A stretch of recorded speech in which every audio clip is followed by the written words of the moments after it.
Thank you for meeting with us this afternoon and asking me anything with the planning director Gwen, Wright, and the vice president Natalie Fay Gonzalez, board member of planning. I will facilitate this discussion. My name is Martin Hill. When Wright will start very soon, but first I will give instructions first in English, then in Spanish. Natalie will offer an introduction to the project.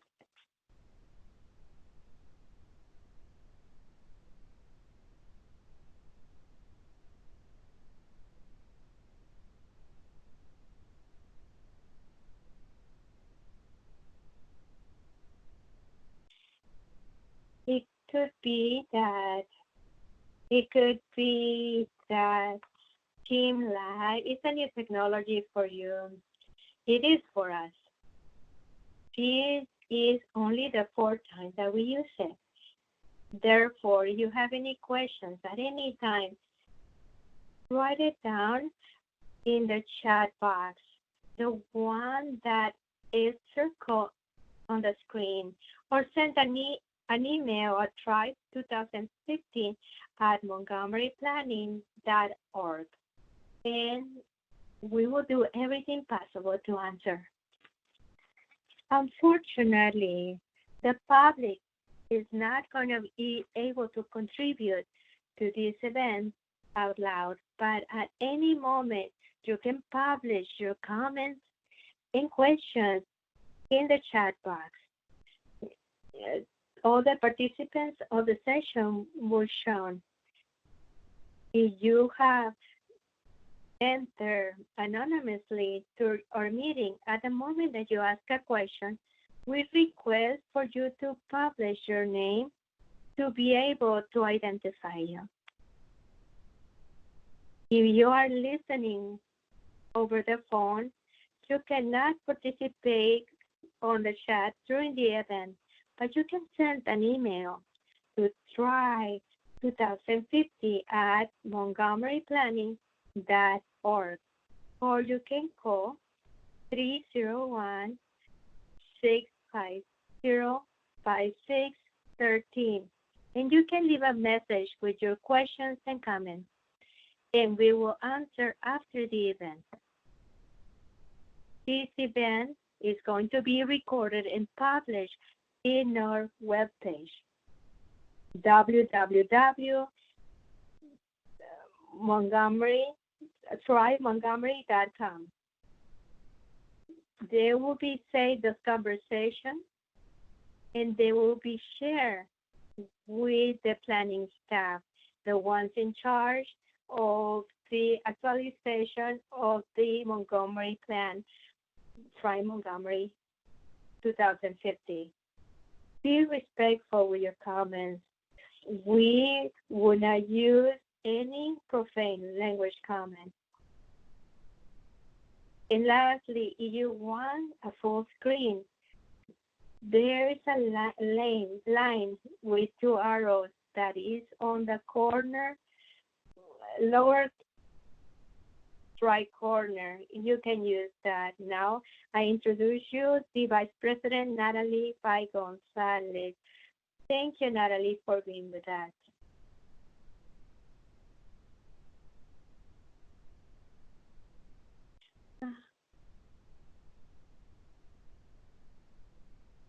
Thank you very much for my introduction and for the great work that the planning board is doing. This project is going to be totally in Spanish. This is a beautiful day, sunny, and I hope that after this session, we can go and enjoy our parks and walk, keeping the safety distance to continue and enjoying our county. My name is Natalie Fay Gonzalez, and I'm the Vice President of the Board Planning in Montgomery County. We're in charge of evaluating the new development projects that occur in the entire county, and also we maintain our parks. We have a campaign of name Try Montgomery, and if you go to the site, try Montgomery.com, you'll find more information. This is how we see our county in the next 30 years. I would like to introduce the planning director, Gwen, Wright, and she will give you a brief presentation.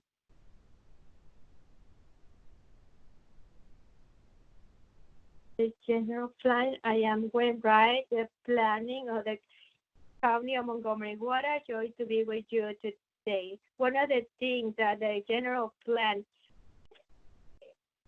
is about to imagine the future with regards what we expect to see in the Montgomery County in the future. We have spoken with many people in the community, and our planners have given their ideas. And what we want to do is to let you know that to let your imagination go wild, to think and how could we see Montgomery County in 2050. One of the things that we think is to imagine the gathering and the vibrant place for our county, a topic that we're calling total communities, imagining that everything that is needed 15 minutes away from your home, that you don't have to use your car and drive long distances. Working with this COVID-19, obviously, this crisis, I'm sure that everybody is thinking of that. To be able to have easy access to the pharmacies, to our markets, and not to have to feel so isolated in our neighborhood. We have imagined our roads like beautiful boulevards, and we have tried to discuss it in all these years, but we haven't achieved it yet. And in truth, this is very important. It's a very important to follow. Imagining housing with more housing and more obtainable options, because it's not about the government subsidized affordable housing, but those that are obtainable for our children and our grandchildren, for them to start with their first home. And for older people that want to continue living in their neighborhood, but they don't want to live anymore in the house they live now. What is happening with our imagination, and we want you to share also your ideas. What is Try Montgomery 2050 is a general actualization to the plan. It was done in 1969, more than 50 years ago. It's a vision of a long term because it has an initiative, a political initiative to, in the county, structure, planning, also different types of things like to describe that this is a program with respect to think in new programs, new master plans, new projects that we have to take to realize what we hope for it to be something exciting in a vision according in how the county is going to grow. When we see our general plan in 1969, there were many ideas of the ones we talked about, but they were not implemented in 1969. Now, the general plan is not going to change the zoning. The plan of 1969, when they spoke about increasing housing that were affordable, that was at the beginning of 1970, and in our law, in the moderately priced dwelling unit law, they talk about protecting farmland and about the reserves and the reserve and transfer development rights. When they spoke about guiding the infrastructure and guide timely infrastructure that was towards the beginning of 1980s. And that in our plan of Try Montgomery 2050, we will go in 2050 and we will say, well, these programs and ideas that were implemented, they all started in 2050 when this general plan was actualized and when they gave their ideas for new policies and new actions that will guide the future of the county. Why we're doing this and why now? Well, it's more than 50 years old. But more than that, the county has changed from one community that is suburban, from a community that they have centers of employment that are very urban, including our communities that were suburban, urban, and rural. But their areas are very urban, and with their challenges and their advantages that they have. We have a growth of 200 new residents. We have to think and where is that these new residents are going to live. We have changing technologies and cultural changes. We're going to talk about this, but what I'm sharing this presentation in the internet, I'm presenting it towards, I'm sitting in my dining room with my desktop talking to you with regards to new technologies and the new way that they can communicate and they can relate one another. When we go as a county, we're going to need to embrace the urbanism with certain portions of the county. We need to think in how we can grow and to progress in a way that is more urban in many other places of the county. We had to enforce some of the changes that I mentioned. The cultural change that is bigger in the demographic part here shows based in the census tract or ethnic groups on the left side. In 2016 on the right side,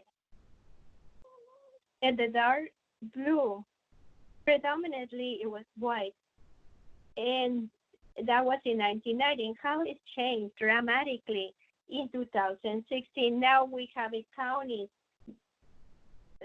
that most of the representatives are people of color, and that's going to continue in the next 30 years. We also have a population that is older population that is in increase. Here we have in 2040, we have about 45% of our residents. They will have more of the age of 45 years in 2040. That is a change that is very big.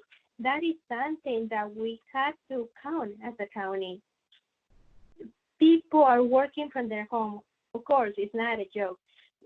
It's a very big number. The people are working from their homes in 2016. It was 6.2%. That was the highest increase from 1990. But I assume that in 2050, that number is going to be much, much higher, probably reaching the 50%. We have learned through this COVID-19 that it's possible to work from home, and I think we see much more of that.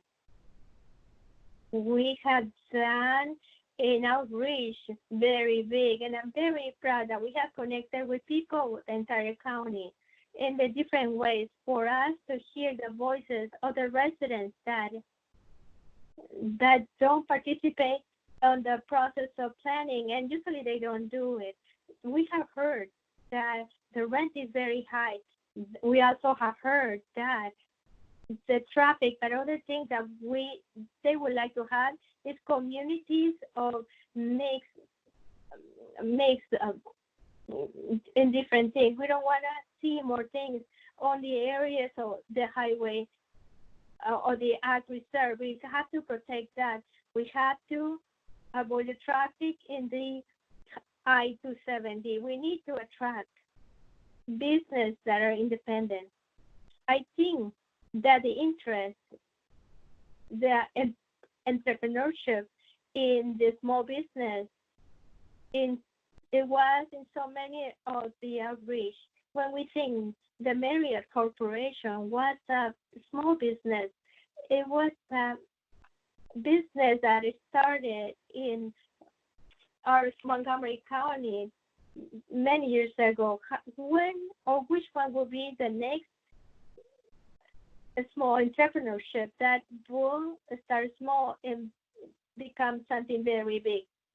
Here from this Montgomery County, the use of our actual land is about 34% of the county is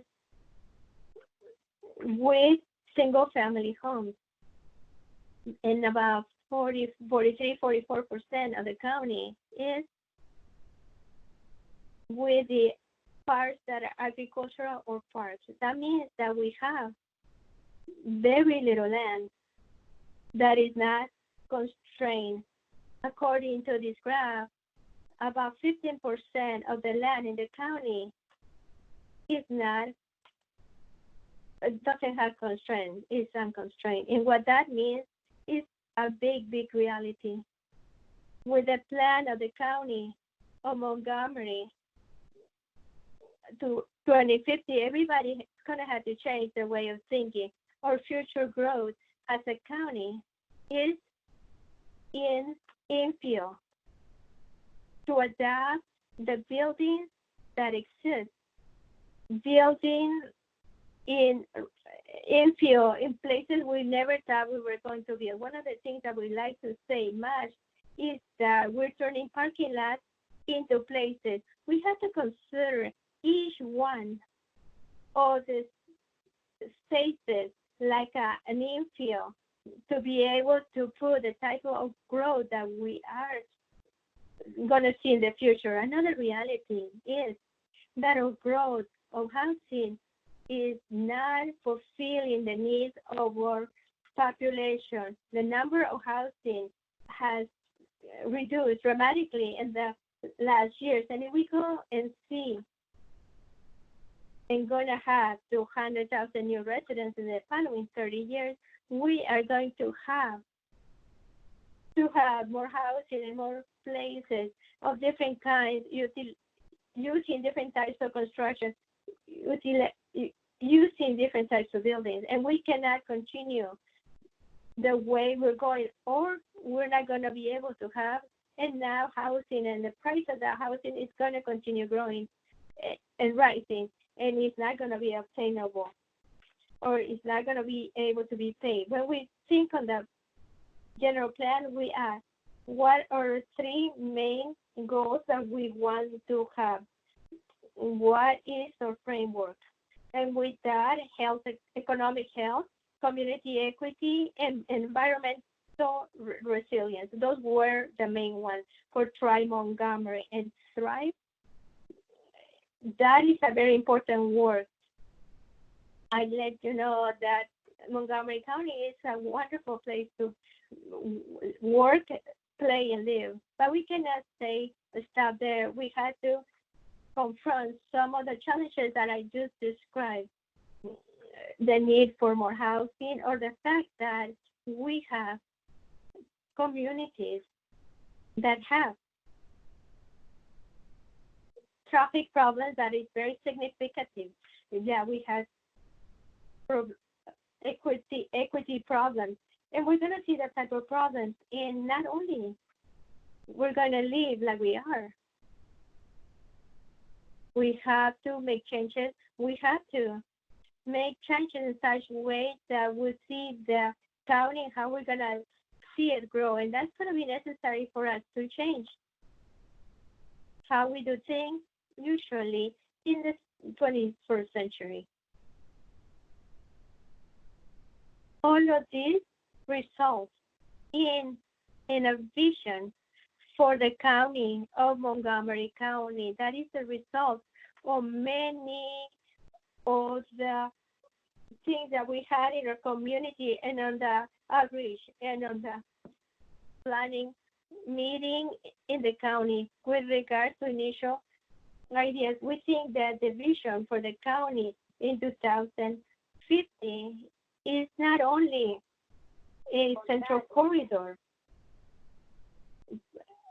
with the corridor I-270 surrounded by large wedges, uh, with full communities connected with the vibrant corridors. And those communities are individual and central activity communities. And we know that we have to use different types of price and transit and things that are good and price points and things that we can facilitate like public amenities. We have communities that are wonderful in the county, and we want to make sure that they are full communities, that they have all the elements that are necessary to create full communities. We want for those communities to be connected with vibrant corridors that are not only to go from here to there, but they are comfortable, that they are safe corridors, multimodal, that are transportation corridors with housing and services along these corridors. We also want to optimize these corridors with green parks, valleys, and trails to connect the communities in the entire county. We have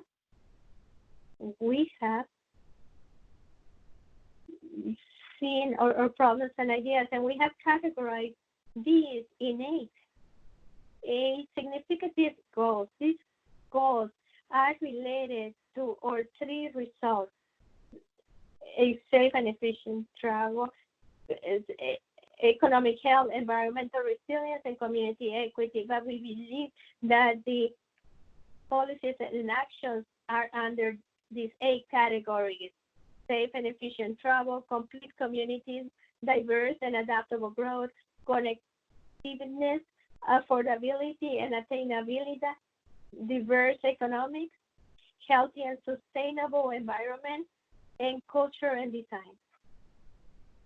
To reach the decision that I just described, to see the challenges, the problems that we have to think, we have to present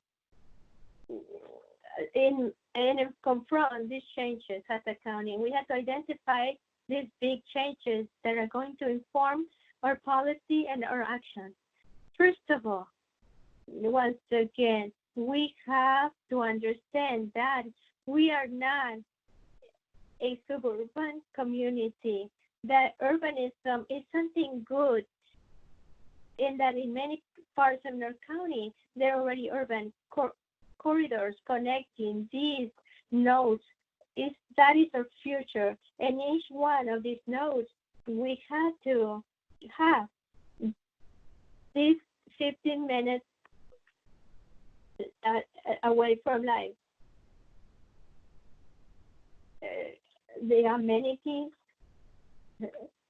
healthcare, 15 minutes away from our home.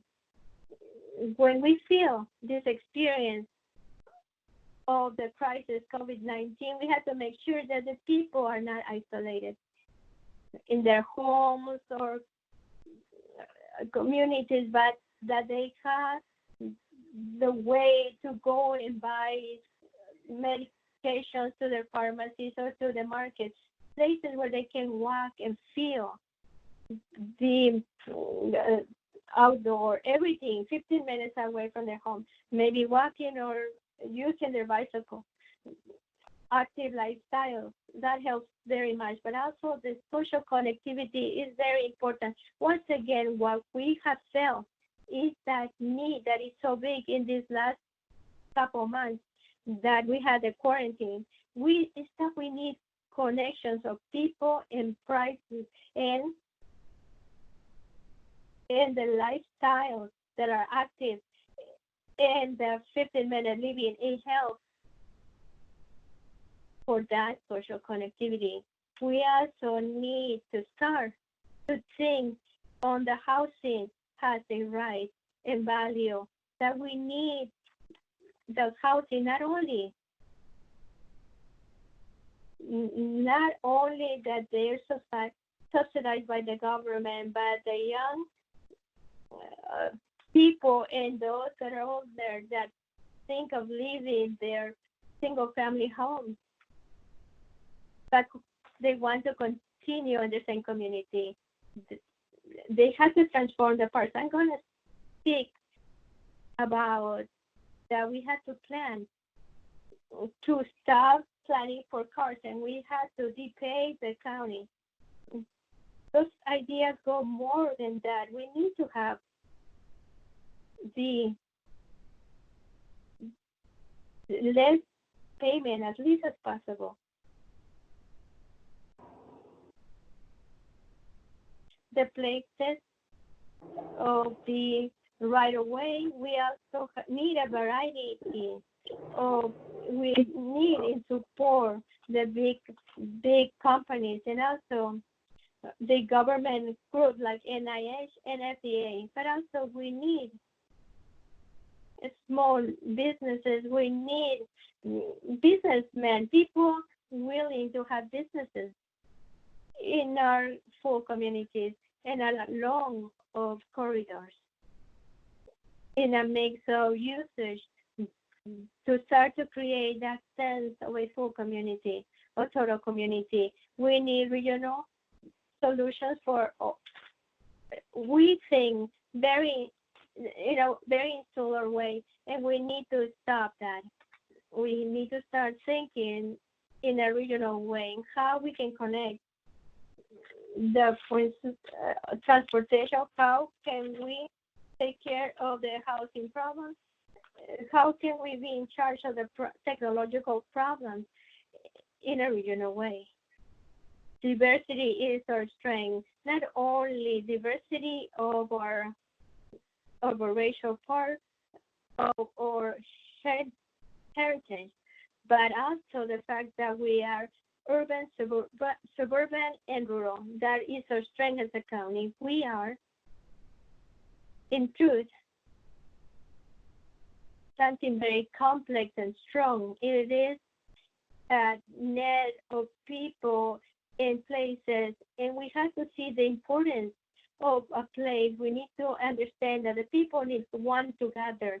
Part of our social fabric that we need to do to everything, and each one of our communities, we need to have places with the parks that are public and that the correct design public places with wonderful architecture. We deserve to have the highest quality of place under this region. I think we need to demand great design and to go towards the future with places that are marvelous. Just to outline different places. When we talk about the corridors, we're talking about the Rockfield Pike in Montgomery County and 14th Street in D.C. And what is important, what is happening here, not only outside of this right away, but also the great architecture, but what happens inside this right away.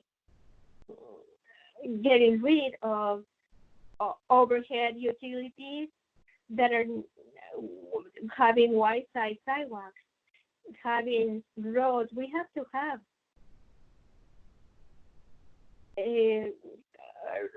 cross of streets that are better. This is a big area that takes a lot of asphalt. It makes it more human, making it more safe for the pedestrians, and also creating a corridor where the people want to walk from one place to another. Once again, with regards to the parking lot, the idea that is positive. You see here on the left side, the old Mid-Pike Plaza with its giant parking area. Here is different parking. It's been developed in the smaller areas and places to walk. They're more manageable green areas. Yeah. Solar panels, roads for it to be a place that is more human, for the people want to come and socialize and shop. The regional solution has an image that is with regards to the area transportation places that we can see on many points in a regional base. And here we're seeing how can we expand the area of transit to make these connections with our neighbors, with Prince Georgia County and District of Columbia in Northern Virginia, and of course our neighbors to the north in Frederick and Howard County. The transit is the solution. In truth, is the most important solution, and we're seeing there are many opportunities to connect at a regional level. With regards to the importance of a place, again, it's a great image because it shows the people meeting to enjoy basically what is a parking lot, but they do it with a farmer's market, and it becomes in a place we can do this in every size and level where we can create places of meeting, the opportunities for the communities to have a focus, that they have an identity. We are asking this type of place, especially at this moment that we have a quarantine. But now when we embrace this importance of a place, we need to demand that these places are the very best that they can be, that we have a high quality of design, of a landscape, of design, of art, of public art, of a place of all kinds.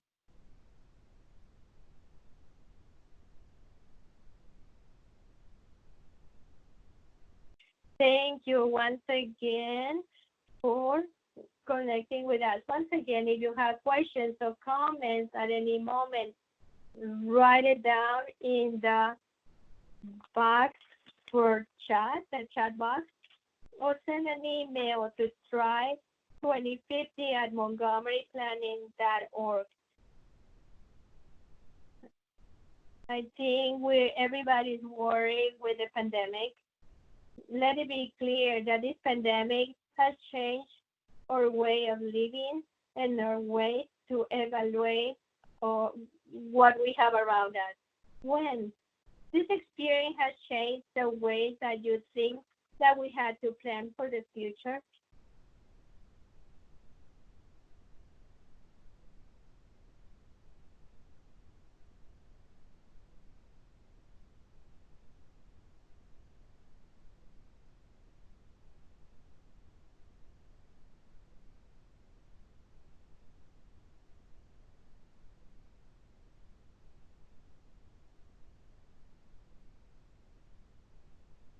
Natalie, maybe you can answer to this question? Yes. Well, I think Gwen has technological problems. Well, I think everything has changed, especially if we see the Hispanic community, that is the focus of this presentation that we're doing in Spanish. Into at a national level, you're seeing that only 16% of the people that are Hispanic can work from home. 16%. I hope that will increase while we advance and thinking that nowadays you have to do things more remotely to be able to avoid things like what we're living, because right now we have that pandemic and maybe it might happen in the future. Another thing that we had to say is that the Hispanic community, especially in this area, we're the ones that are building. We're the ones that are, when I said us, me as an Hispanic person, we're the ones that are working in the supermarket. We have the project on the Purple Line.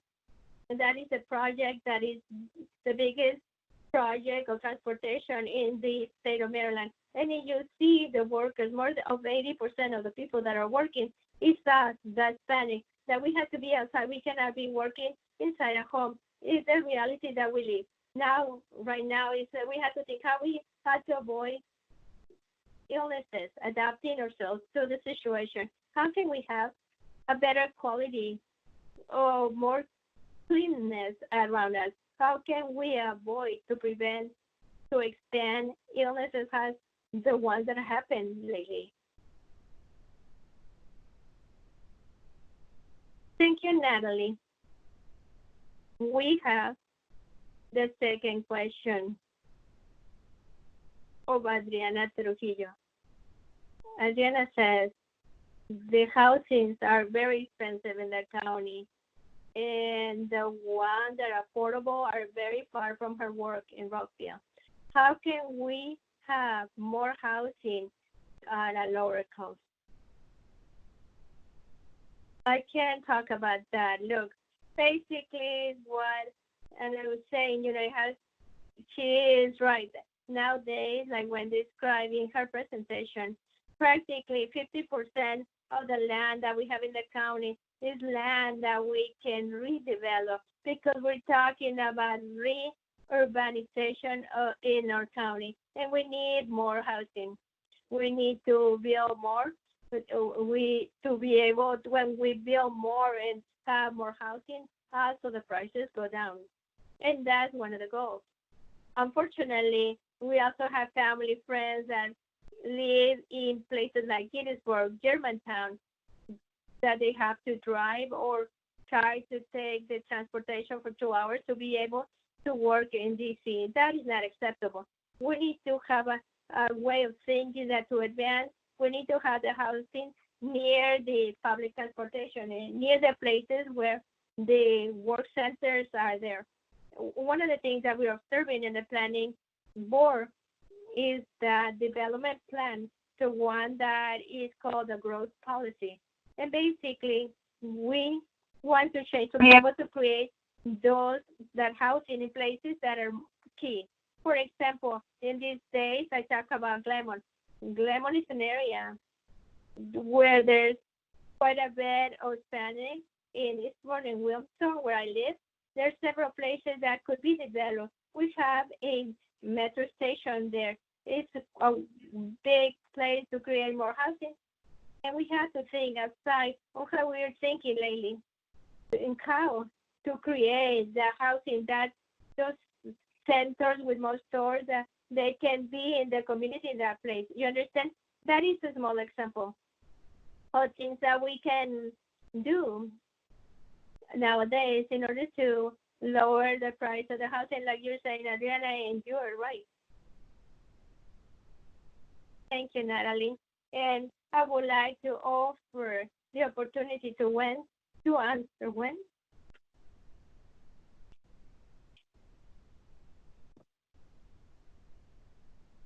Thank you. We appreciate the question with regards to the housing. It's important to know not only to know that the housing is affordable, but also that it has subsidized by the government. But we also have to have it attainable for people that have work and income that they cannot pay $50,000 for a home. What we're thinking is to try to create more housing, including in the line along the corridors where there is transit and access to the public transportation. And many of these houses will be what we call or those of middle income. Those will be that are not what you see in the lower area of Silver Spring or in that area of Whitman, but that will be more affordable for people. That will be affordable along many corridors, and that's what we're doing. We are increasing the amount of housing that are available to increase the amount of housing, but also to try to do it in places where it financially is feasible to build more expensive housing. That will be easier for the people to be able to have with their middle income. Thank you, Gwen. We have another question from Lorena. Lorena says, during this pandemic, many people have discovered new parks and recreation areas in Montgomery County. Unfortunately, they had a negative impact, leaving trash in the areas they visit. Is there a way to promote the maintenance of the environment in a region? I think that this is a topic that has to emphasize the level of young people or using the electronic communication means. Natalie, can you answer to those comments that Lorena has? Yes, thank you very much for the question, Lorena. I totally agree with that. Two things. Yeah, I love that the people go to the trails that we have or parks, and it really hurts when I see that the people go and visit and leave the trash behind. In the Department of Parks, that is part of the planning board, we have a volunteer program, and we work quite a bit with young people, especially those that are in high school, that we give them hours of community service that they need to be able to graduate. And we work with many groups, with institutions that are community institutions, and with many businesses that give volunteers to help us clean the parks. We have so many parks. We have more than 400 parks in the Montgomery County and quite a bit of trails, quite a bit of area to clean. And without the help here, we cannot reach that goal. And always reminding to the people, you go to the park, if you're going to use or 100 areas of football and basketball, use them, but clean them after yourself, after you finish. We want to have more campaigns in the internet to be able to give that reminder and let the people know that we have to love our parks. And for that, everybody needs to work with that to keep it clean. Those people that want to be volunteers, they can go to the webpage of Montgomery Parks, and there they will be able to be volunteers, and we'll give them the bags, the gloves. We do it in a safe way for you to be able to help and to keep healthy. Thank you for that information, Natalie. When this question is for you, how can we, this question is from Jose Alvarez, how can we have more bus stops dedicated to the places where people live, towards the areas where there's more work? The metro is very expensive. When can you answer with regards to this question, with regards to transit?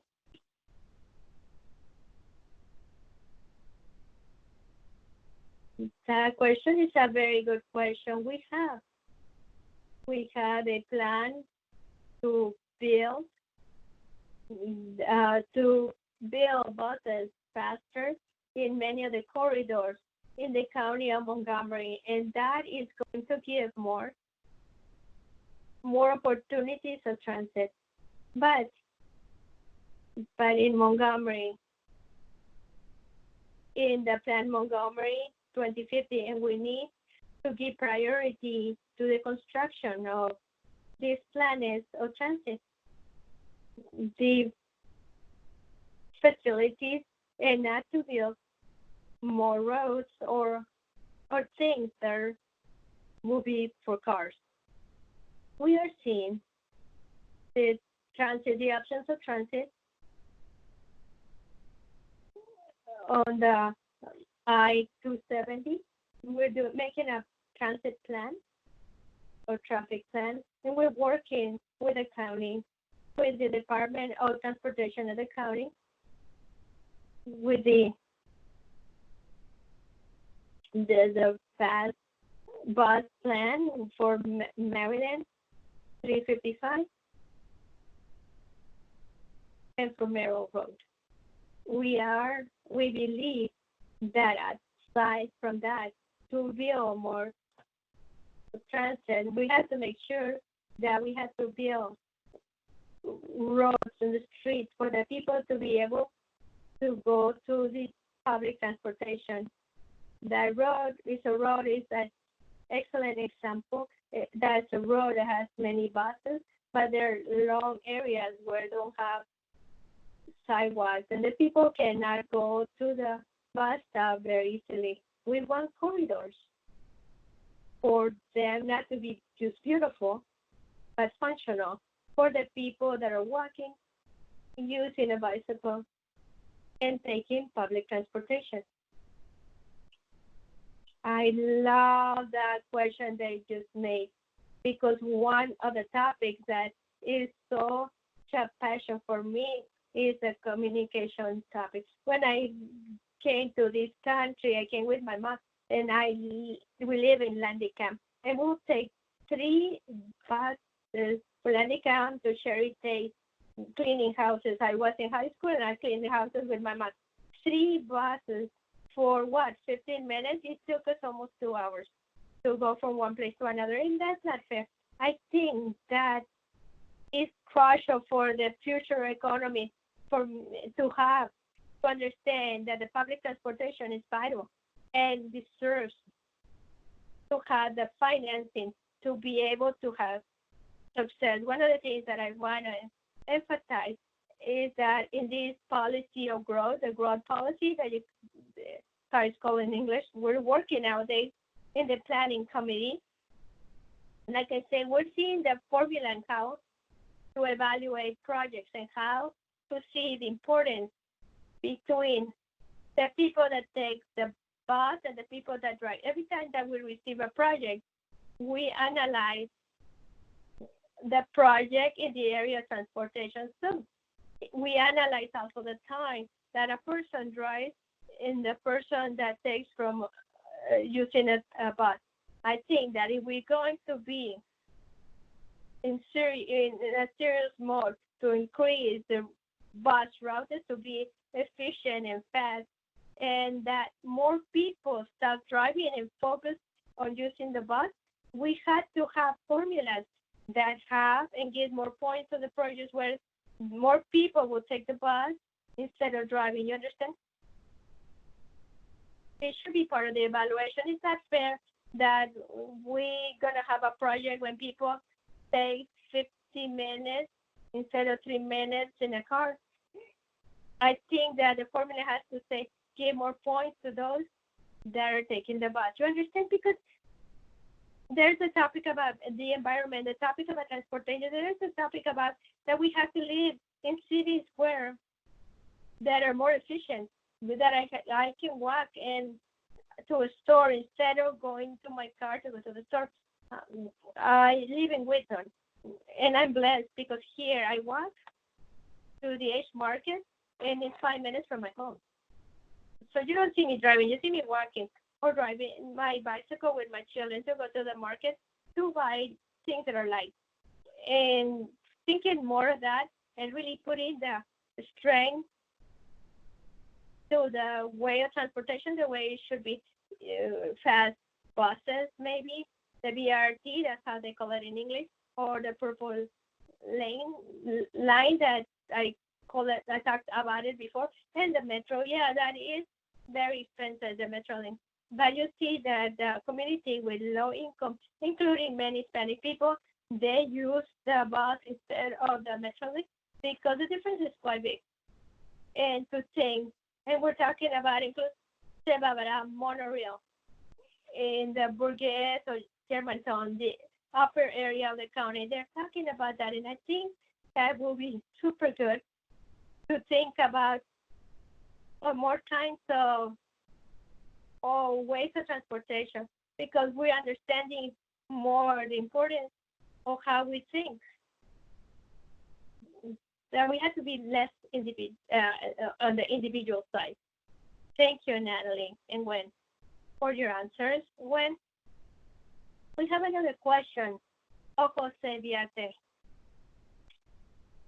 He says the county has to do much more to protect the small businesses, the small stores that are in the heart of our community.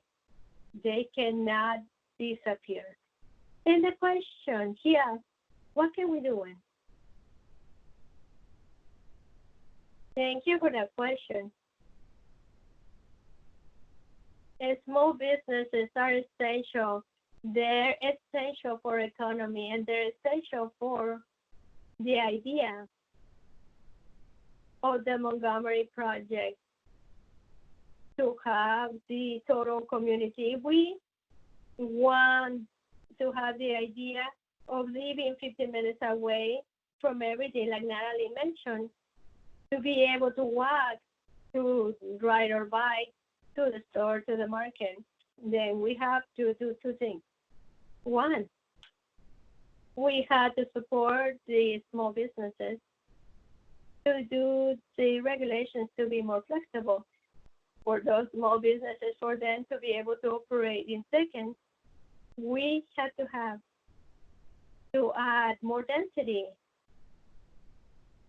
to have more consumers near of the small businesses and the people that are going to use those small businesses. We want to have more small businesses in the entire corridor, the ones that we mentioned. We are going to need more people living in those corridors to be able to be clients for those small businesses. At this moment, during the COVID-19 crisis, there are programs that support those small businesses. But we need to continue with those programs towards the future. We can have more small business or in the county of Montgomery. Many of our big companies had small businesses. They started as individuals in the county of Montgomery, and they have turned into very big businesses. We need to add the support of the government to give both to help with the financial help that helps with those small businesses for them to be able to operate and to thrive. I'm just going to add here that an example of the things that we've done. Not too long ago, we finished a master plan of business growth where there are many small businesses. At least for me, we did another one in Montgomery Hills where there are many small businesses that are very diverse. There's quite a bit of Hispanic and Afro-American people, and that's crucial for us to maintain that because part of our culture, I love to go and walk to the bakery Caramelo here in Newton. I don't want to go to Starbucks. I want to go to that bakery because they have things that I like that are important for me, for us to grow. And once again, to have a vibrant community, we have to keep those businesses that represent this community.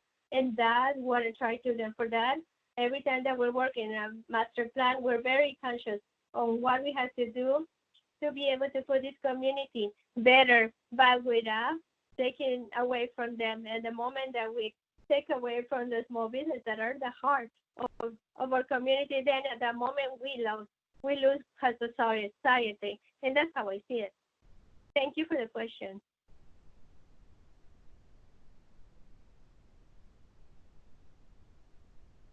Thank you for me and Gwen again. Those were the last two questions, and those were in there with regards to the unemployment. I think Juan Pacheco, and he says there's lots of unemployment. We need jobs, not only for the attorneys and doctors, but also for us that maintain the offices clean, the streets all fixed, We need jobs for everybody. That is from Juan Pacheco. The other one, Wendy Miranda. There are many people that lost their jobs during the pandemic, and they've been not working for months. How can we create more economic safety in the future? When can you respond to those questions with regards to the unemployment?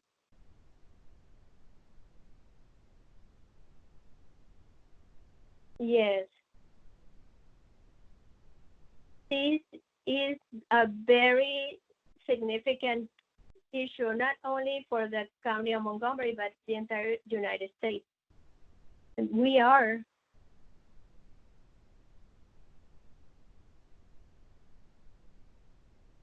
yes,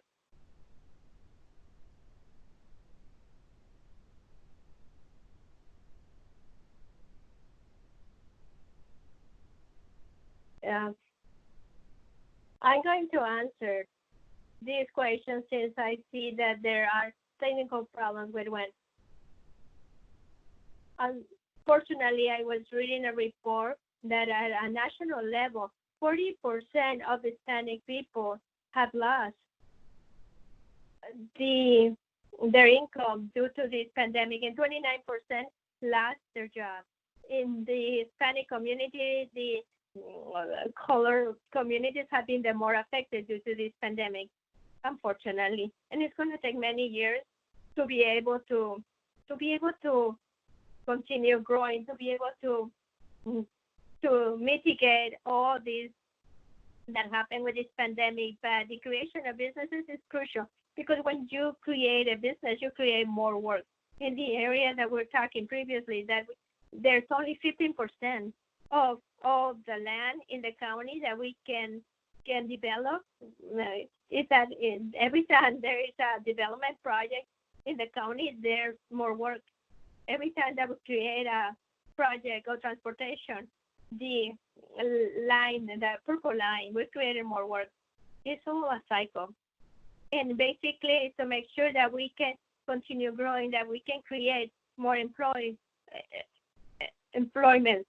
more ways to create more businesses. That instead that a place, instead of going to Virginia or Howard, I'm gonna say no. I'm gonna move and I'm gonna establish my business in the county of Montgomery. Everything that we're doing, especially in this growth politics, like I mentioned to you before, is very crucial. We need for you to be involved, as well as the general plan. That is the heart of this plan, that tried Montgomery. That your information, your opinion is vital for us to have the policies that are real and include they are efficient. Marie? I would like to give the opportunity to Gwen to answer.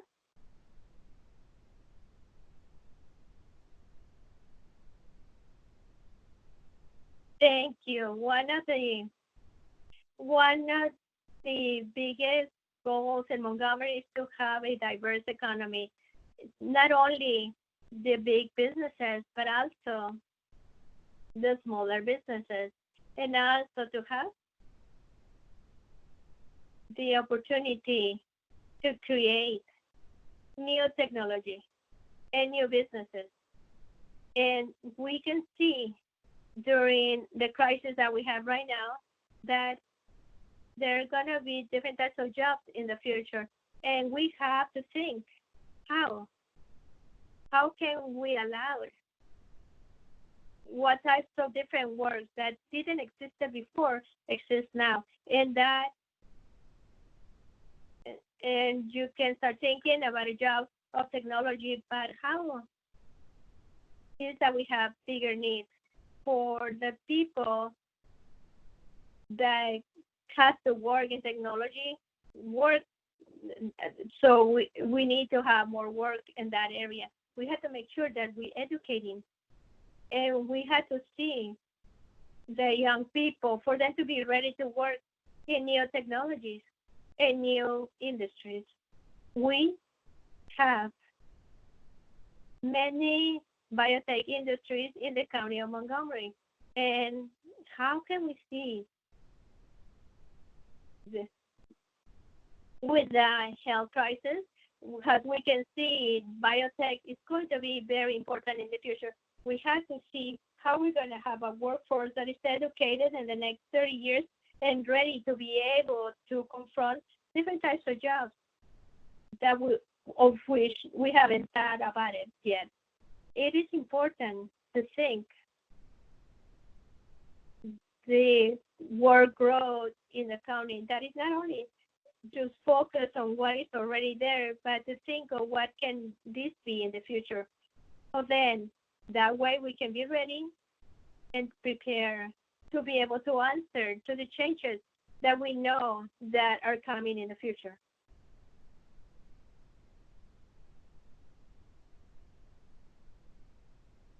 Thank you once again for participating.